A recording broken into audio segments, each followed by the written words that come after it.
سنو جو رسول اللہ صلی اللہ علیہ وسلم کے علم غیب کا انکار کرتے ہیں وہ صحابہ کرام کے نقش قدم پر چلتے ہیں یا منافقین کے نقش قدم پر چلتے ہیں؟ ان کو فیصلہ کر لینا چاہیے۔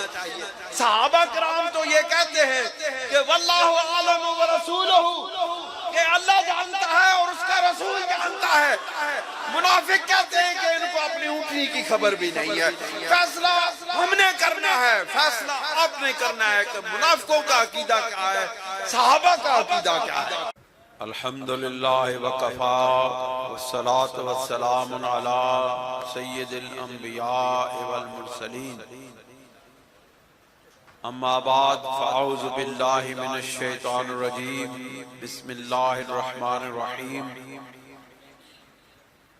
ان اللہ وملائکتہ یصلون علی النبی یا ایہا الذین آمنوا صلوا علیہ وسلموا تسلیما۔ الصلاة والسلام علیکہ یا رسول اللہ وعلی آلک واصحابک یا حبیب اللہ۔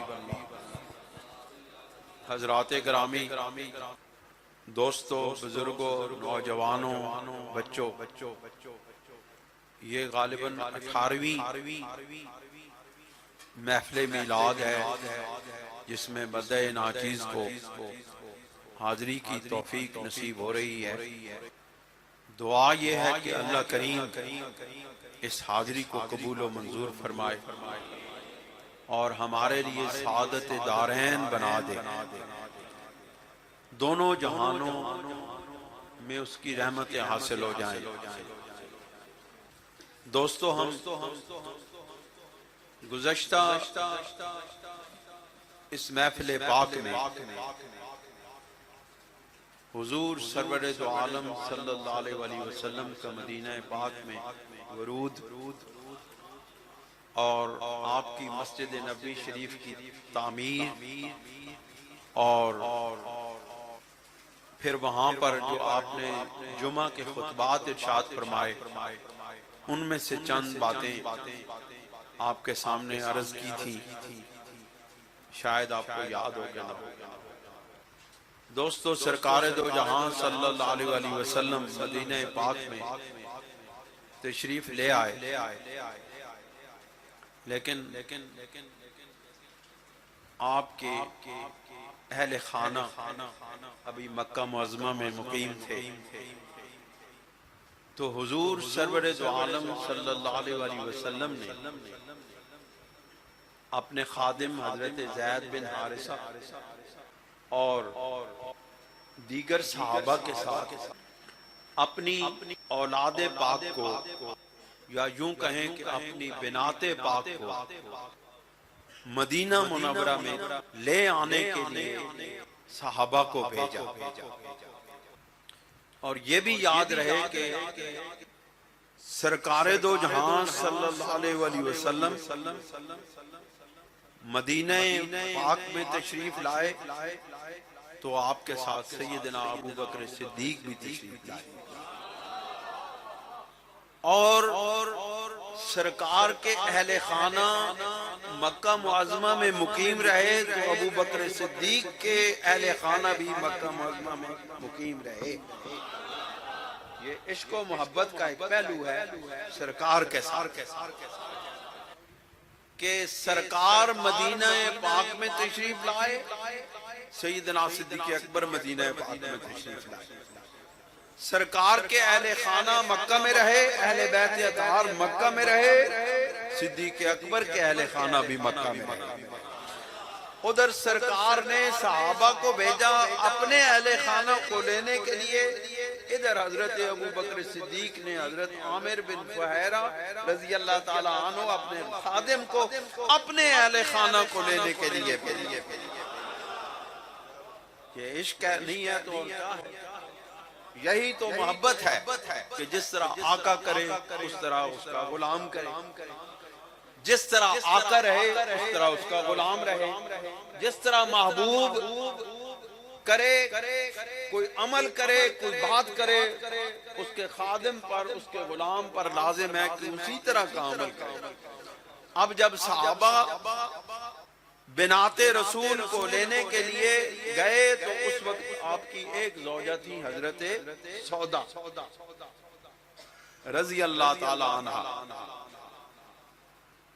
ان کو لے کر کے تشریف لائے تو ساتھ ہی سیدنا ابو بکر صدیق رضی اللہ تعالیٰ عنہ کا خاندان بھی ایک ساتھ وہاں سے سفر کر کے مدینہ منورہ میں تشریف لے آئے.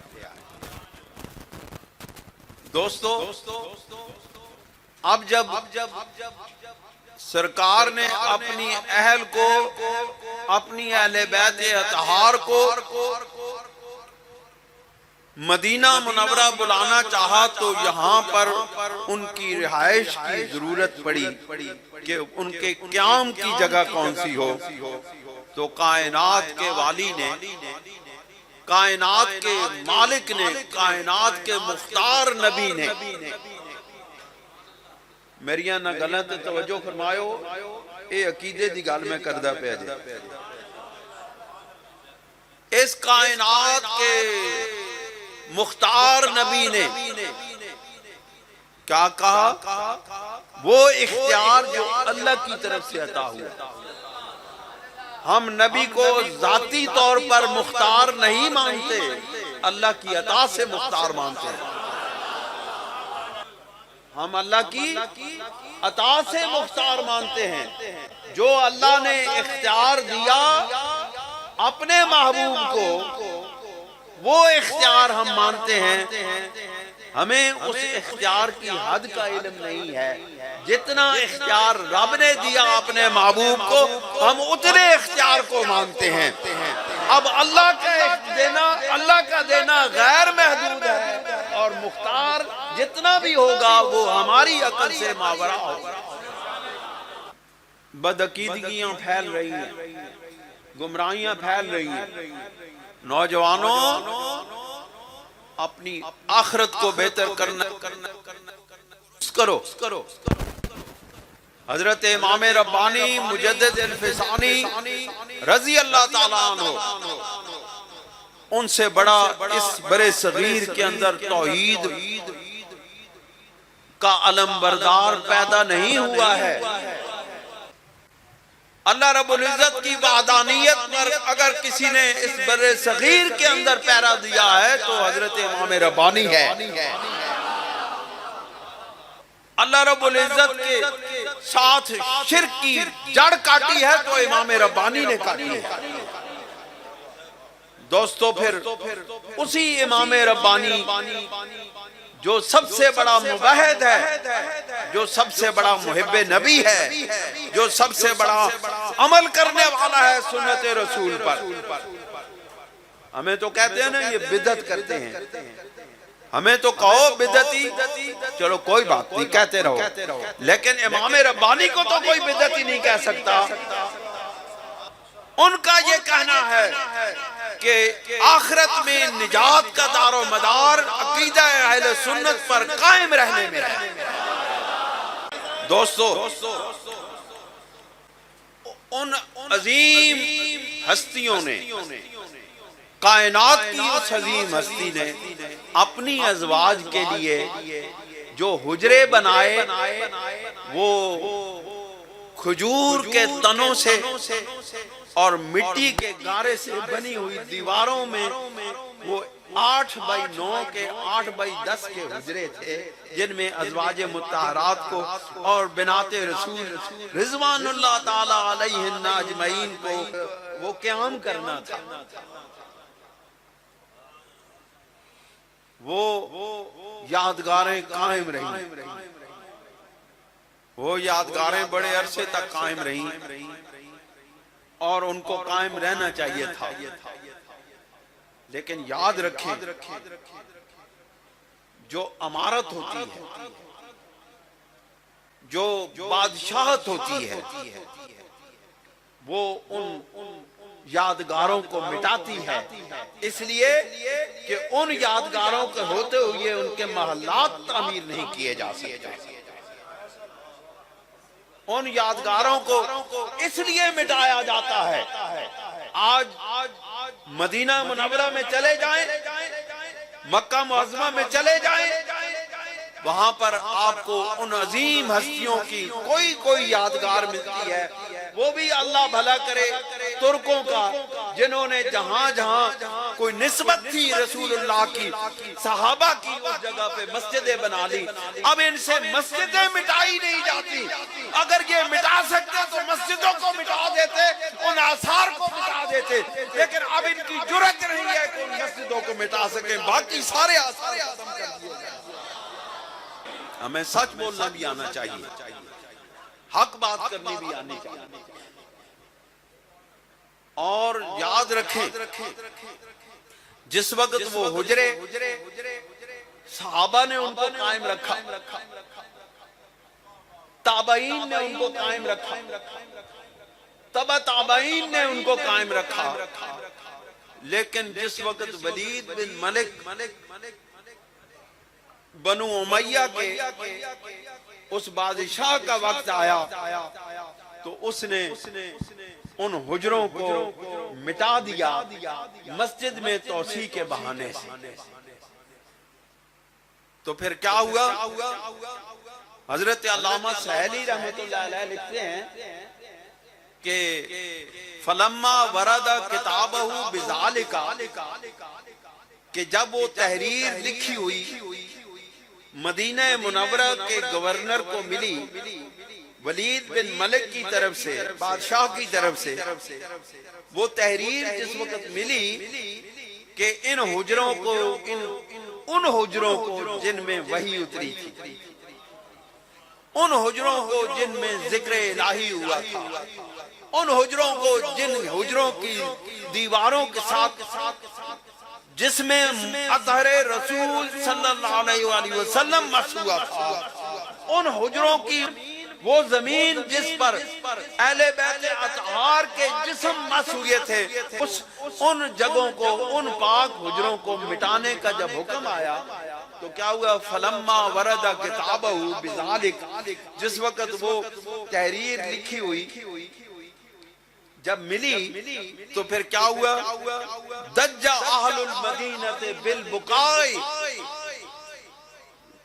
یوم وفاتہ علیہ السلام، تو مدینہ منورہ کے لوگوں نے اس طرح روئے، اس طرح آؤ بکا کی، جس طرح سرور دو عالم صلی اللہ علیہ وآلہ وسلم کے وصال مبارک پر لوگوں نے آہو بکا کی تھی، روئے تھے، اسی طرح ان حجروں کے مٹانے پر اہل مدینہ نے آہو بکا کی کہ اے لوگو تم ہم سے رسول اللہ کی وہ یادگاریں مٹاتے جا رہے ہو، تمہیں ان کو دیکھ دیکھ کر ہمارا ایمان تازہ ہوتا تھا، آج تم ان کو مٹاتے جا رہے ہو۔ دوستو یہ تو وقت گزرتا گیا، اب رسول اللہ صلی اللہ علیہ وسلم مدینہ پاک میں اپنے صحابہ کے ساتھ رہنے لگے، ذکر الہی کی یاد میں، اللہ کے ذکر کرتے ہوئے، اس کی عبادت کرتے ہوئے وقت گزرتا رہا، لیکن رسول اللہ صلی اللہ علیہ وسلم نے یہاں پر ایک ایسا نظام قائم کیا جس کو مؤاخات کہتے ہیں، آپ نے کتابوں میں پڑھا ہوگا۔ ہمیں ان چیزوں کو بیان کرنا چاہیے تاکہ ہمارے جو کالجز، یونیورسٹیز میں پڑھنے والے نوجوان لوگ ہیں ان کو معلوم ہو کہ وہ جو یونائٹڈ نیشن کا چارٹر تھا وہ سرور دو عالم صلی اللہ علیہ وسلم نے سب سے پہلے پیش کیا۔ حضور علیہ السلام جب مکہ معظمہ میں تھے تب بھی آپ نے صحابہ کو جوڑا، حضور علیہ السلام نے اپنے ساتھ سیدنا علی کرم اللہ وجہ الکریم کو اپنا بھائی بنایا،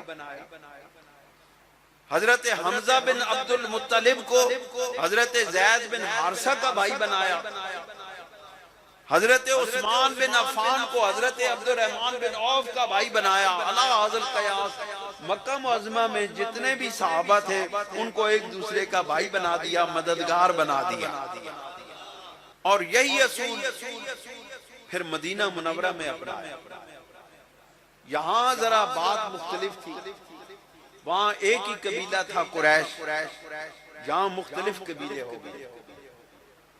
کوئی اوس کے قبیلے سے تعلق رکھتا تھا، کوئی خزرج قبیلے سے تعلق رکھتا تھا، کوئی کسی دوسرے قبیلے سے تعلق رکھتا تھا، کوئی مہاجر تھا، کوئی انصار تھا، کوئی کس قبیلے سے تھا، کوئی یہودیوں سے مسلمان ہوئے تھے۔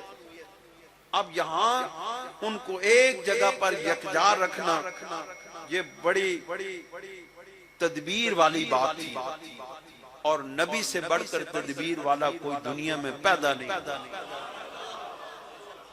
نبی سے بڑھ کر عقل والا کوئی دنیا میں پیدا نہیں ہوا۔ حضور علیہ السلام نے یہاں بھی اسی اصول کو قائم رکھتے ہوئے انصار کو مہاجرین کا بھائی بنا دیا۔ مختلف انصار آپس میں بھائی بھائی بن گئے۔ میں آپ کو ایک ایثار کی، قربانی کی، صحابہ کی اپنے پیارے محبوب کے حکم پر اپنا سب کچھ قربان کر دینے کی بات سنانا چاہتا ہوں، تاکہ ہمیں معلوم ہو کہ ہم اس کریم آقا کے غلام ہیں، اس محبوب کے غلام اپنے آپ کو کہتے ہیں، جن کی غلامی کی جو تاثیر ہے وہ اس طرح ہونی چاہیے کہ حکم محبوب پر اپنا سب کچھ قربان کر دیا جائے۔ حضور علیہ السلام نے جب صحابہ کو آپس میں بھائی بھائی بنا دیا تو وہ انصار جو تھے اپنے مہاجرین بھائیوں کو لے کر کے اپنی زمینوں پہ چلے گئے اور ان سے کہتے تھے آپ ادھر تشریف رکھیں، تہاڈے کول کام نہیں ہونا، تسی مکہ معظمہ وچ تجارت کردے رہے، تہاڈے کول کھیتی باڑی نہیں ہونی، ہن میں جے تھے سنا والی آ جاواں تو تسی میں نو آکھو گے بھئی آ کے ساڑھے نال حال بات میرے کو نہیں وایا جانا، کیوں جی؟ تے پھر تو زکے آکھنا پیر جی ہے بندے تے بہ جاؤ، تے اسی حال واندے ہیں، اسی گوڈی کردے ہیں، اسی کماد پیڑدے ہیں، کپدے ہیں، تے تسی ساڑھے کول بیٹھے رہو، جڑا ساڑھے اسی کام کریں گے اس دا حصہ تسی لے جائے، حالانکہ میں تہاڈے کول کچھ بھی نہیں لے کے جانا، فکر نہ کرو، میں تہاڈے کول کچھ نہیں لے کے جانا۔ میں نے صحابہ کرام کی بات آپ کو بتانی ہے۔ صحابہ کرام اپنے ان مہاجر بھائیوں کو لے کر کے اپنی زمینوں پر چلے جاتے اور فرماتے تسی اتھے بیٹھ جاؤ، کام خود کرتے، پیداوار کا آدھا حصہ اپنے بھائی کو دے دیتے، آدھا حصہ اپنے گھر لے جاتے۔ دوستو، بزرگوں، جوانوں، بنو نذیر کی جس وقت زمینیں رسول اللہ صلی اللہ علیہ وسلم کے قبضہ میں آئیں، حضور علیہ السلام نے مہاجرین کو بھی بلایا، انصار کو بھی بلایا۔ کہا پہلے انصار سے کہا کہ آپ کی زمینیں مہاجرین ان میں شریک تھے، اب بنو نذیر یہودی یہاں سے چلے گئے ہیں، اب یہ زمینیں آپ کے مہاجرین بھائیوں کو دے دی جائیں اور آپ کی زمینیں ان سے واگزار کر دی جائیں۔ اب ذرا جذبہ ایمانی دیکھنا انصار کا۔ حضور علیہ السلام نے، سرور دو عالم صلی اللہ علیہ وسلم نے جس وقت یہ تجویز پیش کی تو سنو، انصار کی بات ایمان تازہ ہو جاتا ہے۔ صحابہ کرام اکٹھے ہوئے، مہاجرین بیٹھے ہیں، انصار بیٹھے ہیں، سرکار نے فرمایا بنو نذیر کی زمینیں مہاجرین میں تقسیم کر دی جائیں اور جو انصار کے پاس مہاجرین کی زمینیں تھیں وہ انصار کو دے دی جائیں۔ انصار نے کیا کہا؟ رسول اللہ صلی اللہ علیہ وسلم نے سے فرمایا بل قسم ھذہ فیہم، بلکہ آپ یہ زمینیں بنو نذیر کی ان کے اندر تقسیم کر دیں، وَأَقْسِمْ لَهُمْ مِنْ أَمْوَالِنَا، اور سارے مالا میں جو بھی انہیں بھی تقسیم کر دیتا جائے۔ آخری لفظ جو ہے وہ کمال کا ہے، وہ میں اس لیے میں نے بیان نہیں کیا تاکہ میں آپ کو بتاؤں کہ صحابہ کا عقیدہ کیا ہے۔ حضور علیہ السلام کے صحابہ ارشاد فرمانے لگے یا رسول اللہ صلی اللہ علیہ وسلم بل قسم ھذہ فیہم، یا رسول اللہ صلی اللہ علیہ وسلم بلکہ آپ یہ زمینیں بھی ان کے اندر تقسیم کر دیں، وَأَقْسِمْ لَهُمْ أَمْوَالِنَا، اور ہمارے اموال بھی ان میں تقسیم کر دیں، مَا شِئْتَ، یا رسول اللہ جو آپ چاہیں۔ یا رسول اللہ جو جو آپ چاہیں، جتنا چاہیں، جو جو جیسا چاہیں، وہ سب ہمارے اموال ان میں تقسیم کر دیں۔ زمینیں تو زمینیں رہیں، ہم تو اپنا مال، جان، عزت، آبرو سب قربان کرتے ہیں۔ دوستو، اب جب مسلمان طاقت پکڑنے لگے تو اہل کفر کو مسلمانوں کی یہاں پر یکجہتی اور طاقت قابل قبول نہ رہی۔ اب مکہ کے لوگ، قریش مکہ سازشیں کرنے لگے، اسلام کو مدینہ کے اندر بھی نقصان پہنچانے کی کوششوں میں لگ گئے، دین اسلام کو یہاں بھی پنپنے، پھلنے پھولنے میں رکاوٹ ڈالنے کی کوششیں ہونے لگی۔ رسول اللہ صلی اللہ علیہ وسلم کو یہاں بھی تکلیفیں پہنچانے کی کوششیں شروع ہو گئی۔ اب قریش مکہ اکٹھا ہوئی، انہوں نے وفد بھیجا، ایک وفد عبداللہ بن ابی کے پاس آیا، ایک وفد یہودیوں کے پاس آیا جو قبائل مدینہ منورہ کے باہر رہتے تھے۔ ان سب سے انہوں نے وعدے کیے کہ جس وقت ہم رسول اللہ صلی اللہ علیہ وسلم پر مدینہ منورہ میں چڑھائی کریں، ان پر حملہ کریں تو آپ ہماری مدد کریں۔ اب ادھر بھی نور نبوت تھا، نور نبوت سے کون ٹکرائے؟ حضور علیہ السلام نے یہودیوں کی جب اس سازش کو معلوم کیا، علم ہوا آپ کو، آپ نے ان کفار سے پہلے اقدام کر کے یہودیوں کو پر حملہ آور ہو کے ان کی طاقت کو بکھیر دیا۔ یہ ہوتی ہے اسٹریٹجک پالیسی۔ دنیا کا کوئی بڑے سے بڑا جرنیل اس کو اٹھا کے لے آئیں، رسول اللہ جیسی، صلی اللہ علیہ وسلم جیسی جنگی حکمت عملی نہیں اپنا سکتا ہے۔ دنیا کے بڑے بڑے اداروں میں پڑے ہوئے جرنیل، بڑی بڑی لیبارٹریوں میں تیار شدہ جنگی پلان، وہ سارے ایک طرف رہ جاتے ہیں، رسول اللہ کا پلان ایک طرف چلا جاتا ہے۔ اب مسئلہ یہ ہوا کہ رسول اللہ صلی اللہ علیہ وسلم نے یہودیوں کی اس طاقت کو بکھیر دیا، توڑ دیا، ٹکڑے ٹکڑے کر دیا۔ لیکن وہاں پر ایک اور گروہ بھی موجود تھا جو سب سے زیادہ خطرناک ہوتا ہے۔ دوستو، وہ کون سا گروہ؟ منافقین کا گروہ۔ منافق جو ہے وہ سب سے زیادہ خطرناک ہے۔ کافر سے آپ دو بدو جنگ کرتے ہیں، آپ کو دشمن کا علم ہوتا ہے کہ میرا یہ دشمن، لیکن منافق کو آپ پہچان نہیں سکتے۔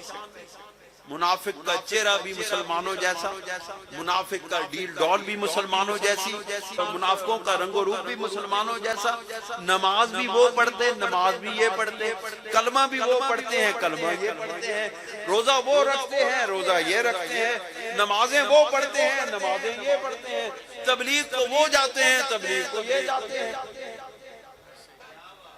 سب سے خطرناک ترین کسی بھی مذہب کے اندر منافق ہوتا ہے۔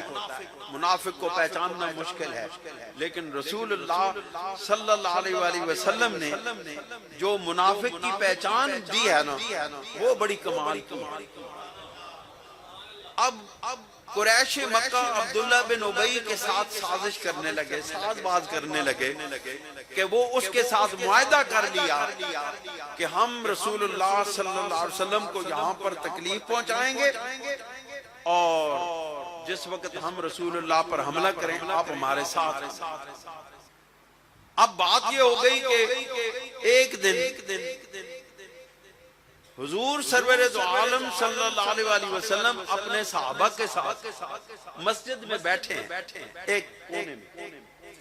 ایک کونے میں تشریف فرمائے، صحابہ بیٹھے ہیں، سرکار گفتگو فرما رہے ہیں، صحابہ ہمتاً گوش سروں کو جھکائے ہوئے حضور کی باتیں سن رہے ہیں، سرکار کی باتیں سن رہے ہیں۔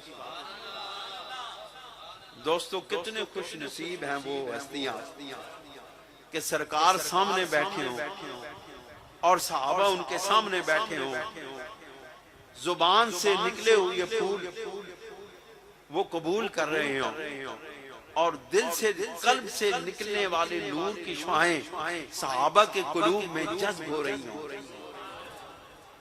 عشق و محبت کی ایک فراوانی ہو. صحابہ اپنا تن من دھن سرکار پر قربان کرنے کے لیے وہاں پر تشریف فرما ہوں اور حضور علیہ السلام اپنے دل کے اندر یہ بات لے کے بیٹھے ہوں کہ میں ان کو ہاتھ سے پکڑ کر جنت میں لے جاؤں. کتنے خوبصورت جذبات ہیں دونوں طرف، دونوں طرف خوبصورت جذبات ہیں. اب سرکار ایک کونے میں تشریف فرما ہے اور دوسرے کونے میں وہ یار لوگ بیٹھے ہیں. دوستو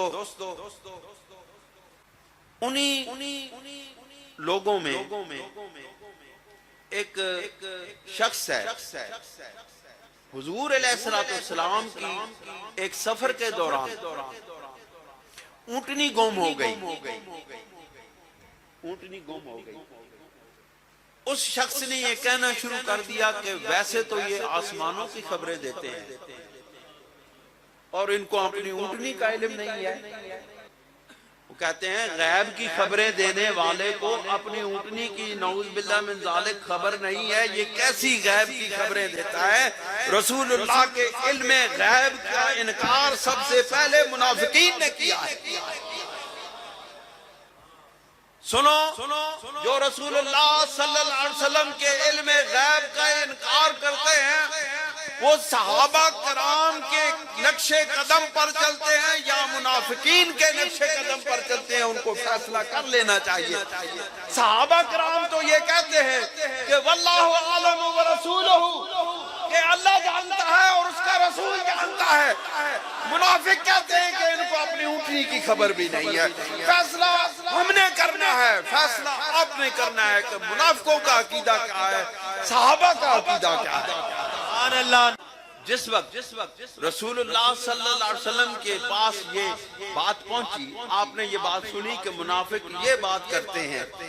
حضور علیہ السلام نے فرمایا ان قائلا قال یزعم محمد انه یاتی خبر السماء ولا یدری این ناقتہ، کہ کہنے والا یہ کہتا ہے، رسول اللہ نے فرمایا کہ کہنے والا یہ کہتا ہے، وہ اپنا گمان کرتا ہے کہ محمد رسول اللہ صلی اللہ علیہ وسلم تو آسمانوں کی خبریں لے کر آتے ہیں اور ان کو اپنی اونٹنی کا علم نہیں ہے کہ اونٹنی کدھر ہے.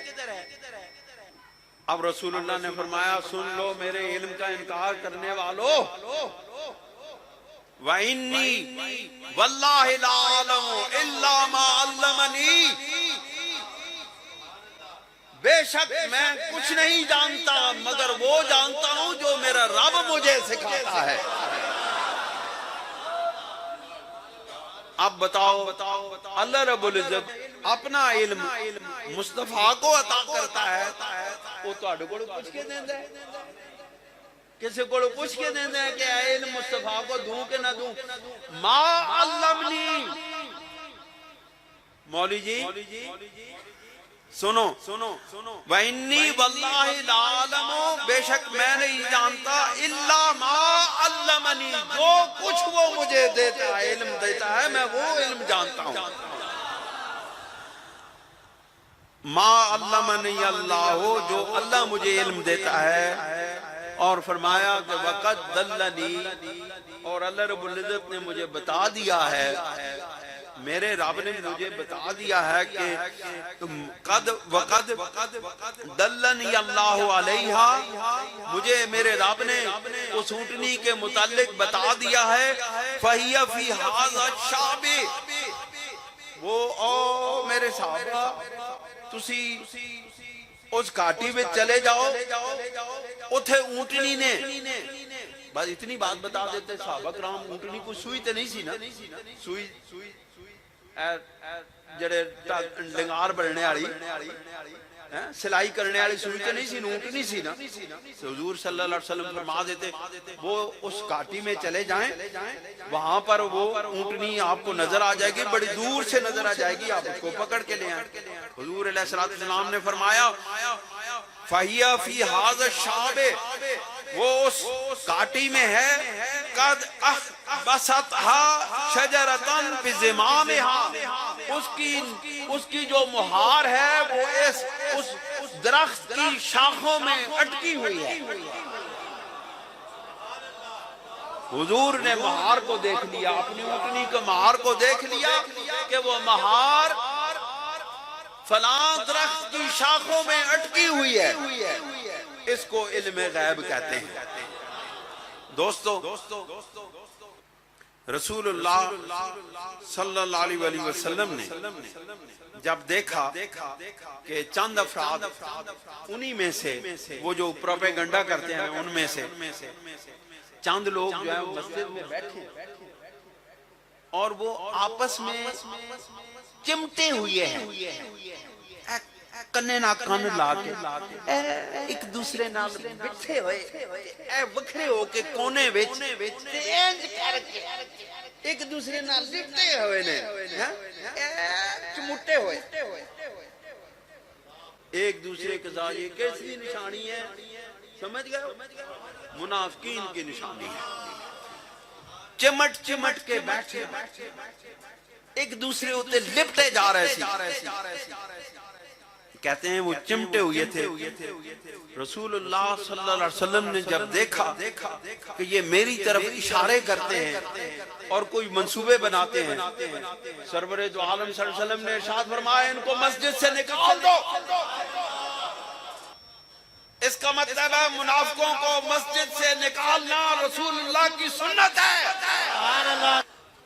منافقوں کی نشانی یہ ہے کہ وہ مسجد میں بیٹھے ہوتے ہیں، ایک دوسرے کے ساتھ گتھم گتھا ہوتے ہیں، چمٹے ہوئے ہوتے ہیں، کان نال کان لائے ہوندے نے، جسم نال جسم لائے ہوندے ہیں، کپڑا بنے ہوندے نے، ایک دوسرے نال لپٹ کے اشارے کر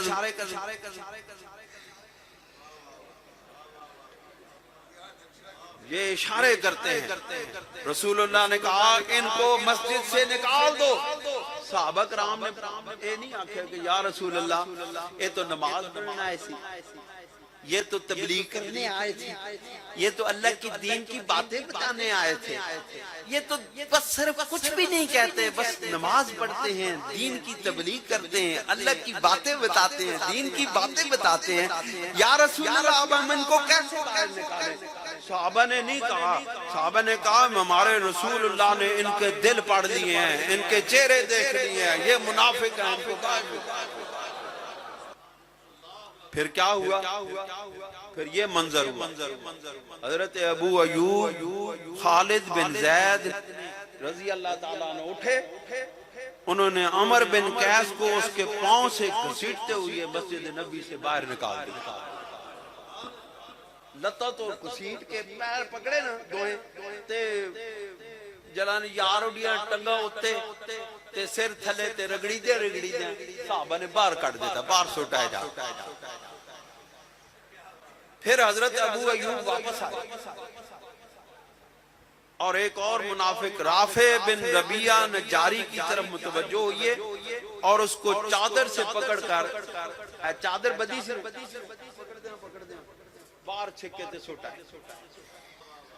ثم نطرہ نطرا شدیدا، پھر چادر سے پکڑ کے گھسیٹتے باہر نکالے اور منہ پہ چانٹے مارتے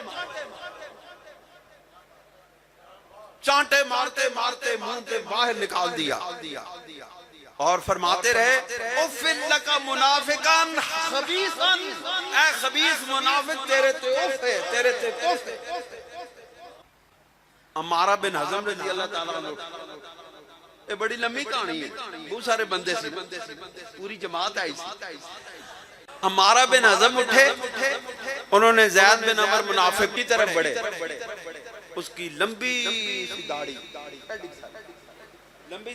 تھی، انہوں نے داڑھی سے پکڑیا، داڑھی سے پکڑا، لمبی داڑھی تھی، اس کو داڑھی سے پکڑ کے کھینچ کے باہر لے گئے اور سینے تے 2 ہتھڑ مارے نا، لمبی داڑھی نہ چک کے باہر کرتے سینے تے 2 ہتھڑ مارے، کہنا جا دفع ہو جا۔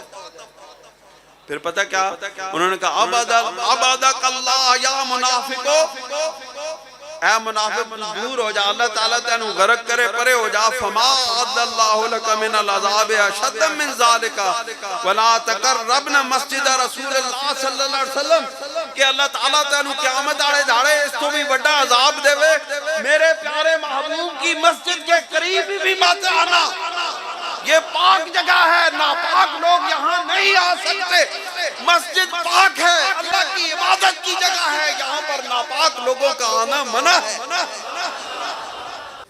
ابو مسعود ابن اوس کھڑے ہوئے، انہوں نے قیس بن عمر منافق کو دھکے دیتے ہوئے مسجد سے باہر نکال دیا۔ ابھی رہتا ہے بندہ، بنی خدرہ سے ایک مسلمان کھڑا ہوا اور حارث بن عمر منافق کے سر کے بال لمبے تھے نا، جڑی جڑی شے ہاتھا ہی پکڑ کے سوٹ دیتا، سر کے بال لمبے تھے، بالا تو نپیا چھکیا، دھرک دیا باہر لے گئے، کہا جا دفع ہو جا، پکڑ کر گھسیٹتے گھسیٹتے باہر نکال دیا۔ دوستو اب مسئلہ یہ ہو گیا کہ یہ ساری باتیں ہو گئی، منافقوں کی بھی کمر توڑ دی گئی، مشرکوں کی بھی کمر توڑ دی گئی۔ اب مسئلہ یہ ہوا کہ ساری چیزیں کرنے کے بعد اب ان کو خیال آیا کہ ہمیں کافروں کو، قریش مکہ کو خیال آیا کہ ہمیں طاقت جمع کرنی چاہیے۔ طاقت کس طرح جمع کریں؟